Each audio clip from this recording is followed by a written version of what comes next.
Baik saudara, ayatnya masih tetap sama dalam dari Yohanes pasal 8 ayat 30 sampai 33, tetapi saya akan memberi penekanan-penekanan yang berbeda pada dari yang pagi. Saya akan membacakan karena saudara sudah bernyanyi dengan sangat baik, supaya saudara beristirahat. Yohanes 8 ayat 30 sampai 33.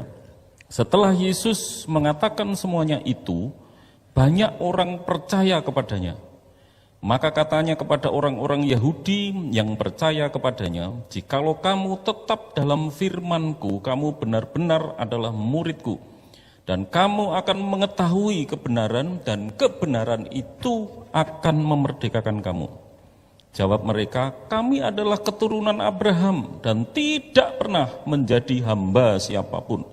Bagaimana engkau dapat berkata, kamu akan merdeka? Saudara-saudara, judulnya firman Tuhan malam hari ini adalah tidak sadar kehilangan kemerdekaan. Ya, tidak sadar kehilangan kemerdekaan. Nah saudara, seorang suatu kali minta benih jagung kepada pemilik kebun jagung. Pak, saya mau nanam jagung tetapi tidak punya benih. Saya minta 2 buah jagung, kan itu banyak ya. Jagungnya 1 biji tapi terdiri dari bisa dipakai untuk mungkin ratusan benih ya. Saya minta 2 biji jagung saja. Oh silahkan. Tetapi syaratnya Anda hanya boleh mengambil 2 itu yang seperti permintaan Anda, tetapi Anda hanya boleh masuk sekali sampai sana, keluar pilih 2 saja. Ya, semau jenengan yang jenengan mau. Kebunnya cukup luas saudara, akhirnya orang yang minta 2 buah jagung itu mulai masuk, ya, masuk ke kebun jagung, dan dia mulai milih-milih, ini, oh sana kayaknya ada yang lebih besar, sana lagi aja. Ketika sampai di sana, mau dipetik, kayaknya sana mesti ada yang lebih besar. Aku pengen 2 tapi yang gede-gede. Terus saudara, jalan lagi, sana kayaknya lebih besar lagi, terus. Dan saudara tahu endingnya pasti ya. Akhirnya dia keluar kebun itu dan tanpa membawa 2 buah jagung.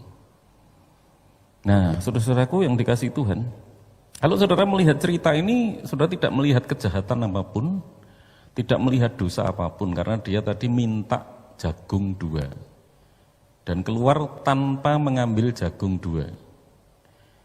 Gak ada dosa, gak ada kesalahan, makanya sesuai judul kali ini, kehilangan kemerdekaan tanpa sadar. Ya, artinya mulai diperhamba dosa tetapi orang tidak sadar. Ya, orang ini tidak melakukan kejahatan apa-apa, saudara. Tidak mencuri, dia minta 2 ambil 3 tidak, tetapi dia keluar kebun jagung tanpa membawa jagung. Kesalahannya adalah keserakahan. Ketika dia mau memetik jagung ini, di sana lebih besar. Nanti aku mau yang lebih besar. Sampai di sana, aku mau yang lebih besar dari yang ini. Jalan lagi ke sana, sampai keluar kebun jagung, tidak menemukan yang lebih besar. Karena apa? Keserakahan. Dosa keserakahan itu tidak terlihat dosa. Tidak ada. Kalau saudara melihat orang serakah, tidak terlihat dosanya ya. Dia bukan pencuri, tidak berzina, tidak berkata-kata kotor. Ya, karena itu sikap hati, pikiran, mental, ya sesungguhnya. Oleh karena itu seorang penulis bernama Sewell berkata seperti ini, saudara. Seringkali dosa adalah sesuatu kondisi mental dan bukan satu tindakan yang nyata. Jadi dosa itu kadang-kadang tidak nyata, saudara. Oleh karena itu jatuh dalam perbudakan. Kita ini orang-orang Kristen yang sudah merdeka, bisa jatuh dalam perbudakan kembali ketika kita tidak sadar. Ya, kita tidak sadar karena kadang-kadang dosa itu bukan tindakan, dimulai sesungguhnya dari sikap mental kita. Ya, tadi dikatakan dosa adalah suatu kondisi mental. Mental itu bisa pikiran, ya, perasaan, hati, ya, dan bukan suatu tindakan yang nyata. Ya. Nah, salah satu sifat dosa adalah kita tidak merasakan atau tidak menyadarinya. Kalau diri kita semakin rusak, diri kita kembali diperbudak. Ya, apa saja yang baik dapat menjadi tidak baik sesungguhnya, saudara-saudara. Apa saja yang sesungguhnya baik diberikan Tuhan itu bisa menjadi berhala, menjadi budak kita, memperbudak kita. Maaf, maksud saya gitu. Uang itu baik, saudara, berkat Tuhan. Muliakanlah Tuhan dengan hartamu. Tuhan dapat dipermuliakan dengan uang saya dan saudara. Tuhan dapat dilayani dengan uang saya dan saudara. Tetapi uang juga dapat memperbudak saya dan saudara. Ya, sehingga saudara-saudara yang memiliki uang tidak mampu memberikan uang. Seolah-olah saudara tidak punya uang. Meskipun faktanya saya dan saudara punya uang. Tetapi sikap kita kayak orang tidak punya uang. Itu artinya kita sudah tidak berdaya menghadapi uang kita. Sehingga kita tidak mampu memberikan, baik untuk gereja, untuk orang-orang yang memerlukan, untuk orang-orang yang menderita, kita tidak mampu memberikan lagi karena apa? Kita sudah menjadi hambanya uang. Kalau hamba kan tidak bisa memerintah tuannya, makanya dia tidak bisa memberikan uang itu, sudah. Ya. Itu uang ya. Uang sebenarnya bagus untuk melayani Tuhan. Gereja, wah sekarang lebih rohani lagi nih. Gereja itu sesungguhnya menjadi tempat, bisa menjadi tempat keadaan di mana kita dapat mempermuliakan Tuhan. Ya, tempat persekutuan, orang-orang bersekutu di mana kita mempermuliakan Tuhan. Tetapi gereja juga dapat menjadi tempat di mana kita menginginkan kemuliaan seperti Tuhan. Makanya dosa itu, tema saya sore hari ini, dosa itu sangat halus, sulit sekali, saudara. Makanya kita itu benar-benar butuh juru selamat. Saya yakin butuh juru selamat karena dosa itu sangat halus, sangat lembut. Bahkan kita tidak menyadari kita sudah jatuh lagi dalam dosa. Padahal kita merasa masih baik-baik saja. Alkitab ini lebih, sekarang gereja, sekarang masuk Alkitab. Alkitab itu saudara dapat menemukan kebenaran, menemukan Yesus, jalan keselamatan, mengenal Tuhan. Ya. Saudara menemukan kebenaran, tetapi Alkitab juga dapat dipakai menjadi alat ketidakbenaran. Ya. Contohnya siapa? Ya contohnya iblis ngutipi ayat Alkitab, saudara. Ngutipi ayat, bukankah ada tertulis? Ya. Bukankah ada tertulis, jatuhkanlah dirimu dari bumbungan bait Allah, maka Tuhan akan mengutus malaikat-malaikatnya untuk menatang kamu. Jadi firman Tuhan itu bisa digunakan untuk keuntungan-keuntungan praktis. Ya, ini yang disebut Injil kemakmuran itu. Ya. Jadi Alkitab sumber kebenaran bisa menjadi alat penyesatan di tangan orang yang tidak benar, ya. Hanya mengkhotbahkan Alkitab secara parsial, ya tidak utuh. Nah, banyak saudara dosa-dosa itu, kebanyakan gereja yang tutup hari ini contohnya, itu mengutip Alkitab. Biasanya yang dikutip apa? Tunduklah kepada pemerintah, mesti gitu. Alasannya tunduklah kepada pemerintah di atas kamu. Kalau mau tunduk, jangan hanya tutup karena corona. Jangan hanya itu. Jangan membuka tempat ibadah baru kalau belum 90 orang. Karena untuk memulai tempat ibadah baru itu syaratnya harus ada 90 orang. Nah, gereja tidak akan merintis tempat baru. Jangan mempengaruhi keyakinan orang lain kalau orang itu sudah beragama. Jangan memberitakan Injil. Kalau mau taat sama pemerintah, jangan tanggung-tanggung, jangan milih-milih. Ya, aturan-aturan pemerintah seperti itu di dalam gereja. Nah, makanya saudara-saudara, tunduklah pada pemerintah itu apa? Maksudnya apa? Ya, maksudnya saudara-saudaraku yang dikasih Tuhan jelas di dalam urusan ketatanegaraan, peraturan-peraturan di masyarakat di negara, ya kita boleh. Tetapi kalau sudah menyangkut pelayanan kita kepada Tuhan, hubungan kita dengan Tuhan, pengabdian kepada Tuhan, no. Sadrak, Mesak, dan Abednego, no. Kepada raja hormat, tunduk, apa saja dilakukan. Daniel, apa saja dilakukan, kecuali menyangkut hubungan saya dengan Tuhan. Tidak bisa, karena ini hanya aku dan Tuhan. Tidak boleh ada raja di situ, karena raja Allah kita adalah raja di atas segala raja. Apa maknanya raja di atas segala raja? Yang diagung-agungkan oleh gereja. Kalau ternyata di atas kita masih ada presiden, di dalam gereja masih ada presiden.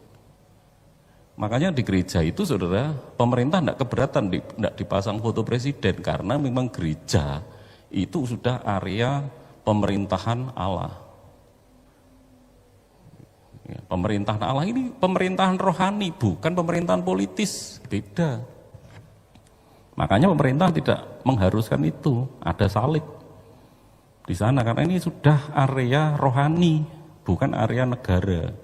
Kalau di sejarah gereja baptis, munculnya gereja baptis semakin jelas, saudara. Ya, gereja baptis itu yang memperjuangkan pemisahan antara gereja dan negara.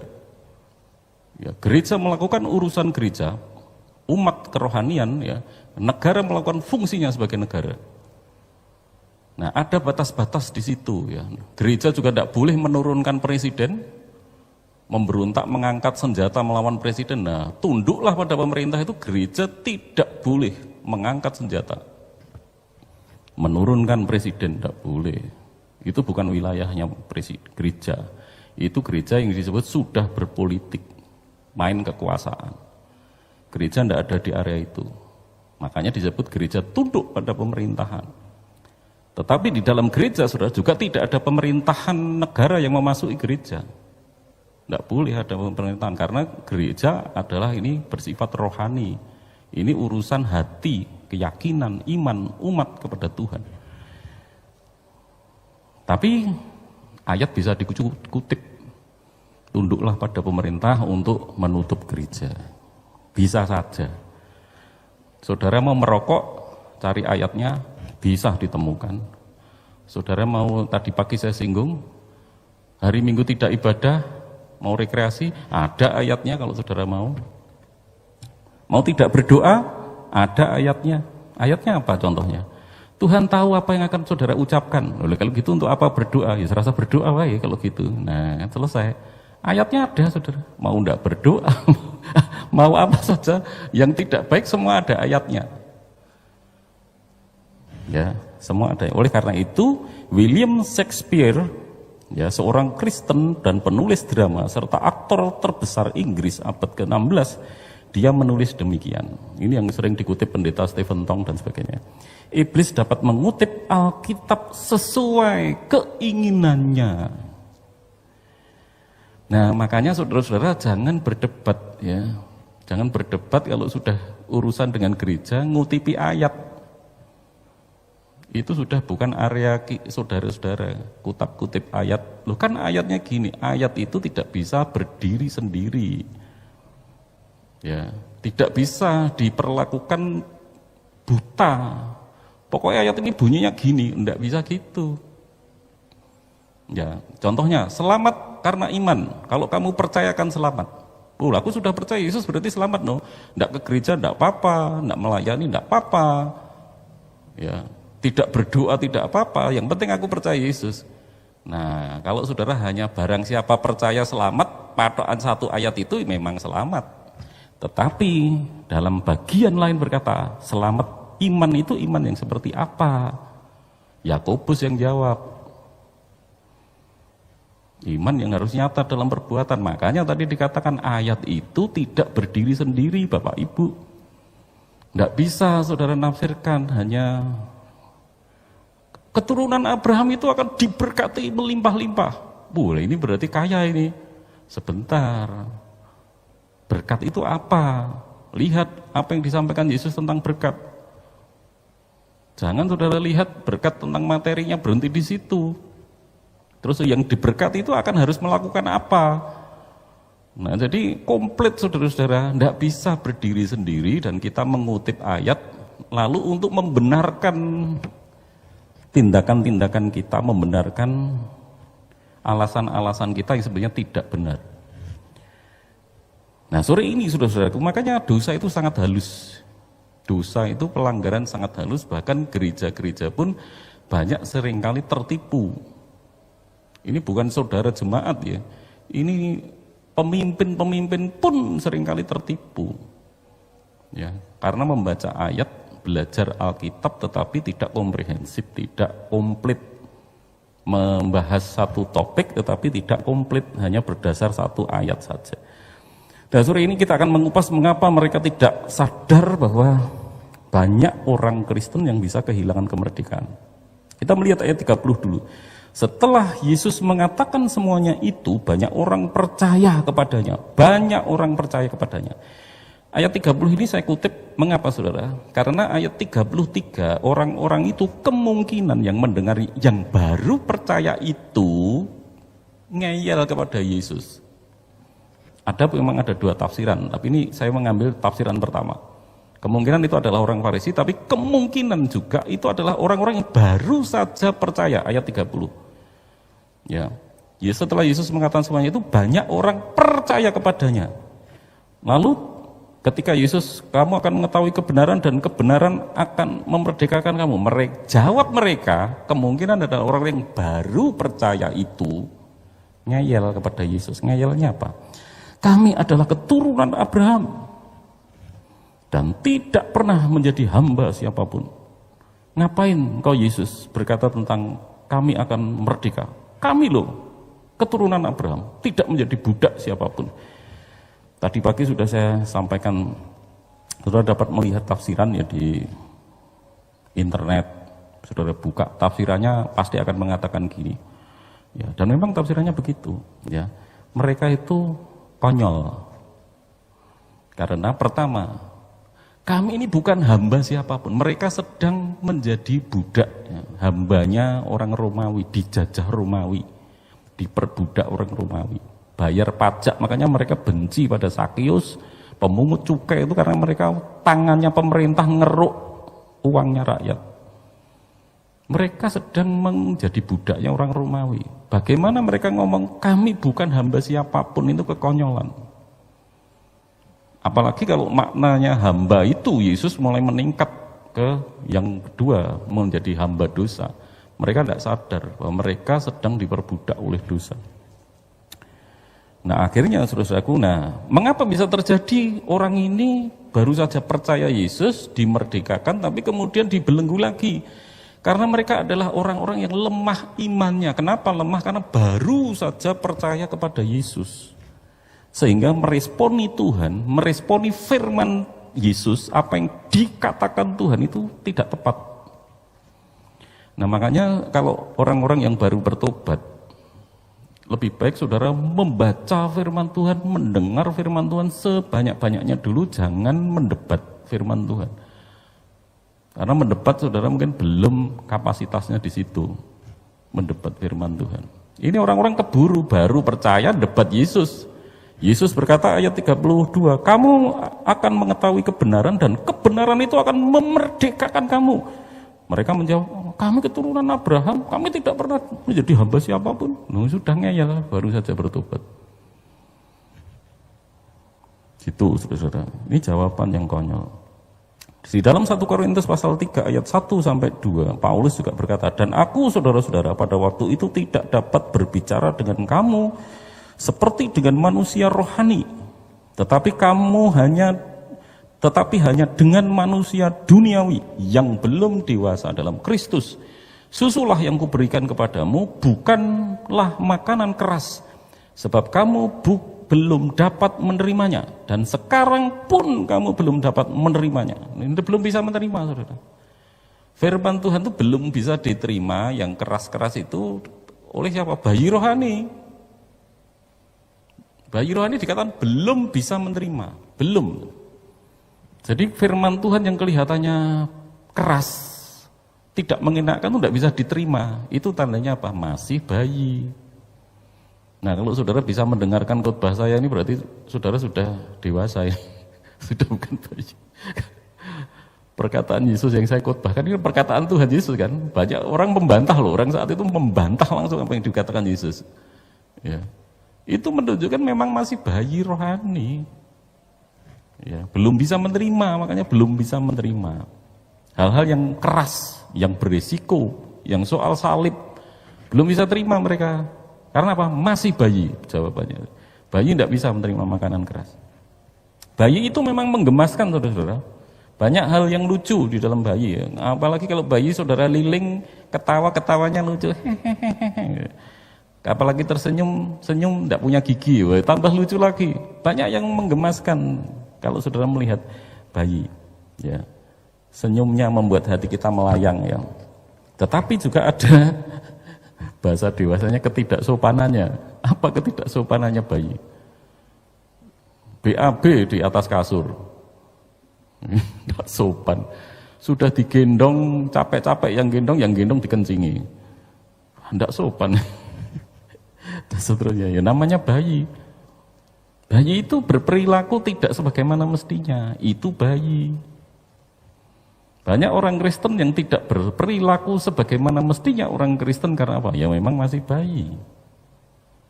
Saudara mau nuntut seperti apa? Pengkhotbah mau nuntut seperti apa? Tidak bisa, namanya bayi. Tidak bisa, sudah dituntut seperti apa? Tidak bisa. Mereka memang tidak bisa meresponi. Tidak bisa menerima, dikatakan oleh 1 Korintus tadi, sudah tidak bisa menerima. Ya. Nah, jadi gembala-gembala banyak sekali yang sibuk menggendong, menggandeng, menuntun bayi-bayi.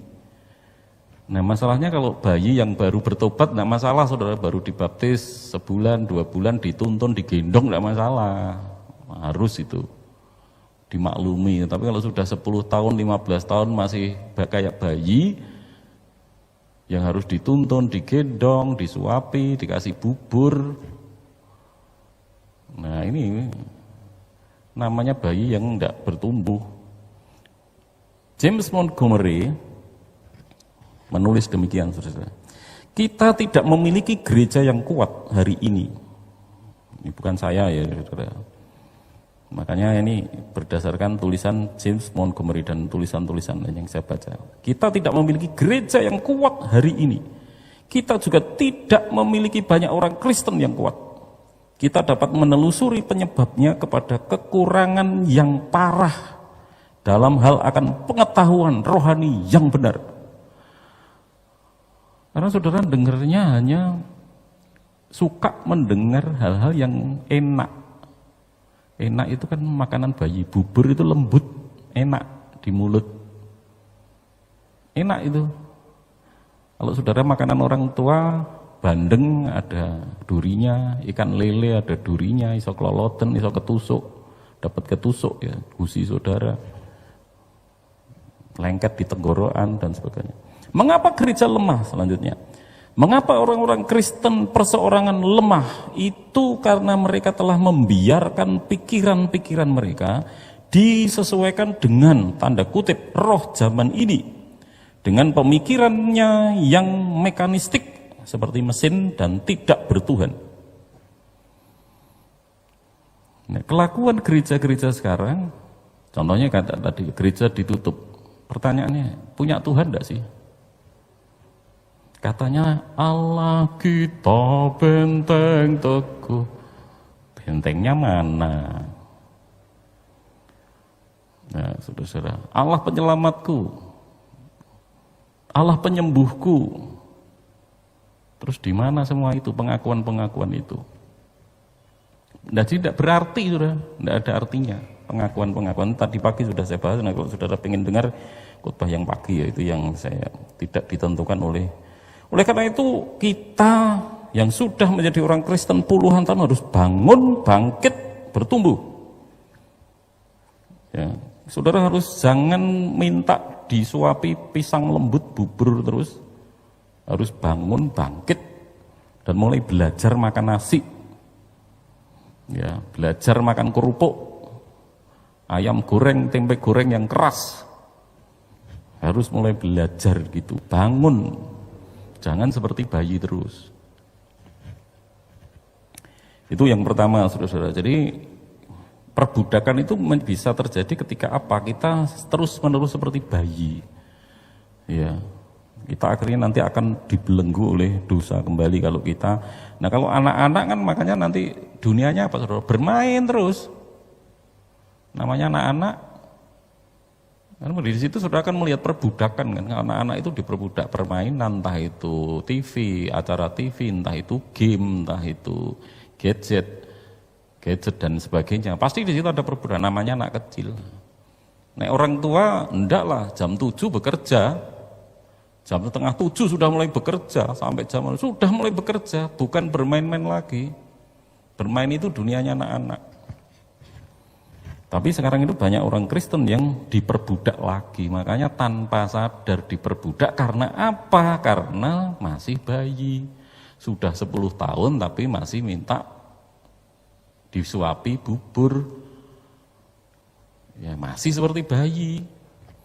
Lalu yang kedua, saudaraku, ya mengapa kok mereka tidak sadar kehilangan kemerdekaan? Karena mereka mendua hati, ya. Orang Kristen yang tidak sadar, ya, itu karena biasanya mendua hati, melayani Tuhannya mungkin iya melayani Tuhan, tetapi juga melayani dunia. Orang Kristen ini memiliki dua pedoman. Jadi kalau memiliki dua tuan itu biasanya memiliki dua pedoman. Pedoman pertama firman Tuhan, oh bagus, masih oke. Baca Alkitab, yes. Dengar khotbah, yes. Tetapi masalahnya juga mendengar yang lain, tidak hanya Alkitab, tidak hanya khotbah. Pedomannya bukan hanya Alkitab, bukan hanya firman Tuhan. Pedomannya juga keputusan bupati, ada pedoman-pedoman lain. Di dalam pelayanannya, di dalam mengiring Tuhan, pengabdiannya, rumit. Ada lain, pedoman lain, tidak hanya Alkitab. Kalau rohani itu sesungguhnya pedomannya hanya Alkitab. Kalau saudara di jalan, saudara memang harus berpedoman dengan keputusan bupati, presiden. Kalau sudah di halaman, di jalan, saudara sudah masuk wilayah rumah saudara. Tapi kalau sudah masuk urusan ibadah saudara kepada Tuhan, tidak. Pedomannya adalah firman Tuhan. Hanya firman Tuhan. Tapi kan sekarang dua tuan masalahnya. Orang itu memiliki dua tuan. Ya. Oleh karena itu Tuhan Yesus di dalam ayat 31 sekarang mengatakan, ya, mengatakan, saya tetap baca firman Tuhan kok Pak Tri. Saya tetap mendengarkan firman Tuhan. Saya tetap mendengarkan khotbah tiap pagi, setel YouTube berbagai khotbah. Tetapi masalahnya ada pedoman lain yang saudara dengarkan. Kita dengarkan itu ada pedoman-pedoman lain juga. Maka katanya kepada orang-orang Yahudi yang percaya kepadanya itu, jikalau kamu tetap dalam firmanku, Yesus langsung menetapkan, tetap dalam firmanku, itu saja, tidak ada yang lain. Tetap pegang firmanku, hidup menurut firmanku, kamu benar-benar muridku. Yesus bilang gitu. Itu saja, tidak ada yang lainnya. Tetap berpegang pada firmanku, benar-benar kamu adalah muridku. Kalau kamu memegang firmanku dan firman-firman yang lain, orang-orang lain, kata-kata ahli-ahli. Tapi menurut ahli ini gini loh Pak Tri, menurut ahli itu gitu. Ya saudara boleh kalau saudara sedang umpamanya apa ya, kayak saya belajar trading, mendengar ahli trading boleh, itu memang bukan area rohani, area profesi. Ya. Saudara sedang mempelajari kesehatan, saudara dengar ahli kesehatan, saudara sedang sakit, ya, atau mempertahankan kesehatan, dengar ahli kesehatan boleh. Tetapi kalau saudara, ini saya mau melayani Tuhan, yang saudara dengar firman Tuhan. Apa kata Tuhan? Gitu, ya. Ada area-areanya sendiri-sendiri, harus bisa memilah-milahkan. Kalau bayi tidak bisa memilahkan, makanya di kasur, buang air besar, tidak tahu itu tempatnya, tidak ngerti penerapannya ini harus dilakukan di mana. Pipis ini harus dilakukan di mana, tidak tahu. Kalau bayi di kasur ya pipis. Nah, kalau orang-orang bayi kan gitu, memperlakukan berbagai aturan-aturan itu masuk, diterjang. Kadang-kadang dibawa ke dalam gereja, dimasukkan ke dalam gereja aturan-aturan yang sesungguhnya bukan untuk gereja. Dibawa masuk, dampaknya jadi tidak karu-karuan. Tidak tahu tempatnya penerapannya, saudara. Ya, jadi Tuhan itu diduakan. Sproul berkata, saudara, di dalam kerinduan kita untuk bersama dengan dunia ini atau orang-orang sejaman kita, maka kita dapat terjerumus pada pencobaan untuk menyesuaikan diri dengan pola pikir dunia. Ini yang ngomong Sproul, tadi James Montgomery. Makanya saudara, pikiran ini jangan nanti saudara pikir Pak Tri itu pikirannya sendiri. Justru saya bisa ngomong seperti ini karena saya terus belajar. Teolog itu bukan orang kafir, saudara. Teolog itu adalah orang-orang yang menyelidiki Alkitab dengan teliti dan komprehensif, tidak parsial. Makanya perkataan James Montgomery, perkataan Sproul, J. Erickson, beberapa teolog beda-beda tetapi ngomongnya sama. Kalau belajarnya komprehensif, bicaranya akan sama. Kecuali parsial, hanya baca secara parsial, itu akan berbicara berbeda. Karena tidak melihat secara keseluruhan. Ya. Nah, sudah dapat di sana godaan kita apa? Menyesuaikan diri dengan pola dunia, pola pikir, cara pikir dunia. Jadi akhirnya Tuhan itu diduakan, bukan berdampingan loh saudara.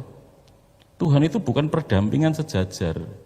Firman Tuhan disejajarkan dengan firmannya siapa atau perkataannya ahli siapa. Bukan dijejerkan, Tuhan itu di belakang. Mau buktinya kalau Tuhan itu taruh belakang. Kalau orang contohnya kena COVID ya. Kalau kena COVID kan biasanya kalau sudah ngomong, gimana ini dok, ini harus cari obat apa ini, harus gimana, ini harus gimana, ini gimana.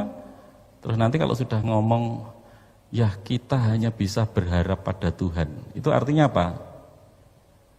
Bar. Nek wis bar itu baru ngomong soal Tuhan. Ini sudah kayaknya tinggal Tuhan saja yang bisa. Oke, itu tandanya wis bar. Bar baru ngiling Tuhan. Tapi nek proses awal ndak bukan Tuhan lah. Ya kita montang-manting dulu, dengar ini, cari itu, dengar si A, dengar si B. Baru nanti terakhir wis berserah pada Tuhan ini kayaknya. Iyalah Tuhan bagian akhir, saudara. Bagian ujung. Ketika semuanya sudah parah, ini baru Tuhan. Demikian pula naik pesawat. Naik pesawat, saudara. Kalau saudara naik pesawatan, semua pasti akan berusaha, saudara. Pilot berusaha mengatasi ini, awak pesawat berusaha mengatasi kerusakan, tombol ini, kontak ini. Tanya di menara, ya harus apa dan sebagainya. Terus lihat buku pedoman pesawat dan sebagainya. Tapi setelah tidak bisa, pilotnya ngomong, saudara-saudara, kita hanya dapat pasrah kepada Tuhan, hanya bisa berharap kepada Tuhan. Ini wes entek itu wes. Kalau sudah gitu, usahanya manusia wes mentok, baru ngomong Tuhan. Nah, apa salah tuh Pak Tri? Tidak salah sebetulnya, harusnya. Tetapi nek orang Kristen, saya dan saudara siapapun kita, umpamanya terkena COVID itu, oke, saudara memang harus berusaha cari obat, iya. Tetapi jangan lupa Tuhannya itu harus di depan. Jangan di belakang. Nanti kalau sudah parah, wis kita hanya berharap pada Tuhan. Jangan gitu. Berharap itu sejak awal. Sebelum kena COVID pun kita sudah berharap pada Tuhan. Percaya pada Tuhan. Jangan pas setelah kena baru mempercayai Tuhan, baru memulai memunculkan iman. Aku percaya dalam nama Yesus sembuh, telat. Kalau mau percaya sebelum kena, sudah saudara mulai belajar percaya. Percaya seperti apa? Saudara lihat khotbah saya tadi pagi, yang saya maksud percaya ini seperti apa? Khotbah saya pagi bagian akhir. Nah itu yang saya maksud percaya. Ya. Nah itu saudaraku yang dikasih Tuhan. Jadi mari kita belajar saudara-saudara, kita jangan mendua hati. Jadikan Yesus itu yang utama. Carilah dulu kerajaan Allah dan kebenarannya. Maka semuanya akan ditambahkan kepadamu. Letakkan Tuhan itu di posisi depan. Walaupun saudara ada usaha, harus sakit, harus ke dokter, harus ke rumah sakit, harus beli obat, harus. Tetapi Tuhannya itu di depan. Sebelum saudara cari obat, sebelum saudara ke dokter, mestinya saudara berbicara dulu. Bahkan sebelum saudara kena sakit, saudara sudah bicara dengan Tuhan. Tuhan, kalau saya kena COVID, saya akan seperti ini. Kalau andaikan saya akan mati, saya akan seperti ini, kan gitu. Sebelumnya itu sudah ngomong-ngomong sama Tuhan dulu, jangan nanti setelah kena. Ya sebelumnya kita sudah bicara sama Tuhan. Jadi nanti saudara beda menghadapinya, ya menghadapi COVID. Dulu waktu kami kena, rombongan pertama gereja kita kena ya. Mungkin banyak orang yang menyalah-nyalahkan, ya, syukur gitu, karena nekat dan sebagainya. Udah kena. Ternyata saudara, COVID yang mengenai kita dulu itu jenisnya malah lebih ringan. Yang sekarang Delta itu lebih berat. Saudara yang sudah kena dulu, kena yang sekarang mungkin akan lebih kuat, tahan menghadapi. Dampaknya seperti itu. Nah, jadi makanya kesaksian itu, kemarin saya diskusi dengan teman saya. Makanya kalau saudara mendengar kesaksian, wah saya itu mengalami mujizat begini, mujizat begitu. Itu baru parsial. Wah tuh puji Tuhan saya mendapat undian, dapat mobil. Undian di bank, saya dapat mobil, puji Tuhan. Itu baru separuh perjalanan. Nggak tahu 5 tahun kemudian dia naik mobil hadiah itu masuk jurang. Nah kalau seperti tahu begitu, apakah bersyukur kemarin dapat mobil? Atau mobilnya kecelakaan, luka-luka, kakinya diamputasi dan sebagainya. Kan baru saudara mendengar separuh. Kesembuhan-kesembuhan itu saudara heboh sekali, itu baru separuh perjalanan itu. Kemudian akan terjadi apa berikutnya? Nah itu jadi oleh karena itu saudara-saudaraku yang dikasihi Tuhan, di dalam iman Kristen itu pengalaman bukan hal yang boleh-boleh saja, tetapi bukan yang urgent, yang utama. Tetapi hidup kekristenan kita itu harus dibimbing oleh firman Tuhan, bukan oleh pengalaman-pengalaman yang heboh, mukjizat yang heboh, bukan dipimpin itu, dipimpin kebenaran firman Tuhan. Ya. Nah itu saudaraku, yang firman Tuhan pun bukan firman Tuhan yang kutip ayat ini diimani, tidak bisa, karena ayat itu tidak bisa berdiri sendiri. Sekali lagi itu harus bergantung pada ayat-ayat lain.